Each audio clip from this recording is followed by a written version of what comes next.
Hello guys, നമ്മുടെ മാധ്യമങ്ങളോട് എനിക്ക് പറയാനുള്ളത്, നിങ്ങളൊരു കാര്യം ചെയ്യും. നിങ്ങൾ ലാസ്റ്റ് നമ്മളെ ഈ വാറിനെ കുറിച്ചിട്ട് പറയുകയാണെങ്കിൽ നിങ്ങൾ ലാസ്റ്റ് റിപ്പോർട്ട് ചെയ്തോളൂ. ലാസ്റ്റ് അപ്പം നമുക്ക് അതിൻ്റെ സ്ഥിതിഗതികൾ മനസ്സിലാവും, അത് എങ്ങോട്ടാണ് പോകുന്നതെന്നുള്ളത്.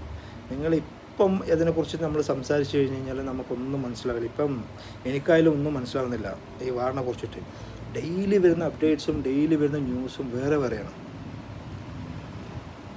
എന്താണെന്ന് വെച്ചാൽ നമ്മൾ ഒരു വിവരമില്ലാത്ത ട്രംപിൻ്റെ കാര്യങ്ങൾ നമ്മൾ കേൾക്കുകയാണെങ്കിൽ നമുക്കൊന്നും മനസ്സിലാവില്ല.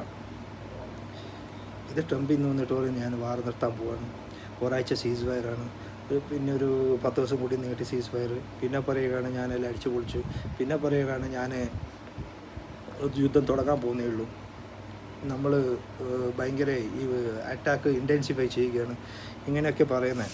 ഇതിപ്പോൾ ഒന്നും മനസ്സിലാവുന്നില്ല. ഇപ്പം എനിക്കായാലും നമുക്കെല്ലാവർക്കായാലും ഇപ്പം മനസ്സിലാവുന്ന ഒരു കാര്യമുള്ളൂ, നമുക്ക് ഗ്യാസ് കിട്ടുന്നില്ല, നമ്മളെ കഷ്ടങ്ങൾ മാത്രമേ നമുക്ക് മനസ്സിലാവുന്നുള്ളൂ.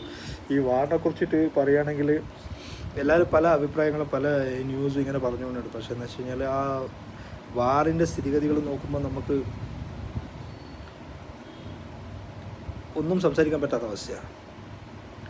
പിന്നെയെന്ന് വെച്ചാൽ ഈ ഇറാനെ പോലത്തെ രാജ്യം, ഇറാൻ എന്ന് വെച്ച് കഴിഞ്ഞാൽ നമ്മൾ വിചാരിച്ച പോലെ ഒന്നുമല്ല. അവരുടെ അടുത്തൊരു ചെറിയ തോതിൽ ഉള്ള ഒരു വെപ്പൺസ് ആണെങ്കിൽ അവർ ഇത്രയും എന്താ പറയണ്ടേ, ഇത്രയും ഭയപ്പെടുത്തുന്ന രീതിയിൽ അവർ സംസാരിക്കില്ല.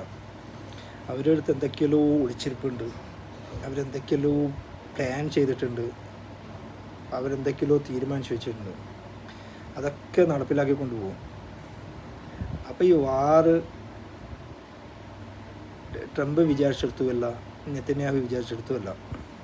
പിന്നെ നെതന്യാഹുവിന് പിന്നെ വേറെ പ്രോബ്ലംസ് ഒന്നുമില്ല. ഇപ്പം വാറിൽ പെട്ട് കിടക്കുന്നത് ട്രംപും ലോകരാജ്യങ്ങളാണ്. നെതന്യാഹു പിന്നെ ഇതിനായിട്ട് ഇറങ്ങിയ ഒരാളാണ്. അയാൾക്ക് വേറെ പണിയൊന്നുമില്ല. അയാൾക്കിങ്ങനെ അടിച്ചുകൊണ്ടിരിക്കണം. അയാളെ എന്താ പറയണ്ടേ, ഇപ്പം തിരഞ്ഞെടുപ്പ് വന്നു കഴിഞ്ഞാൽ അയാൾ തെറിക്കും, പിന്നെ അയാൾ ഉള്ളിലാവും, അയാളെ കുറേ പ്രോബ്ലംസ്, അയാളെ കറപ്ഷന്, അതൊക്കെ ഉള്ളതുകൊണ്ട് അയാളിങ്ങനെ അടിച്ചുകൊണ്ടിരിക്കണം, എവിടെയെങ്കിലും വെച്ച് അടിക്കുകയാണ്.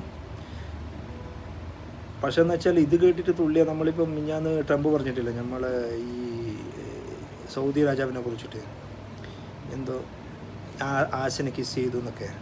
അതുപോലെ ട്രംപ് നെതന്യാഹുവിൻ്റെ ആസിനെ ഇങ്ങനെ കിസ് ചെയ്തുകൊണ്ടിരിക്കുക. ഇത് സൗദി രാജാവ് എപ്പോഴെങ്കിലും ഒരിക്കൽ ചെയ്താണെങ്കിൽ ഇയാൾ ഡെയിലി ചെയ്തുകൊണ്ടിരിക്കുക. നെതന്യാഹു പറയുന്നതിന് അപ്പുറമില്ല. നെതന്യാഹു ട്രംപിൻ്റെ രണ്ടാമത്തെ ഓളാണ്. അതുകൊണ്ട് നമ്മൾ കേൾക്കാത്ത പോലെ ഇരിക്കും.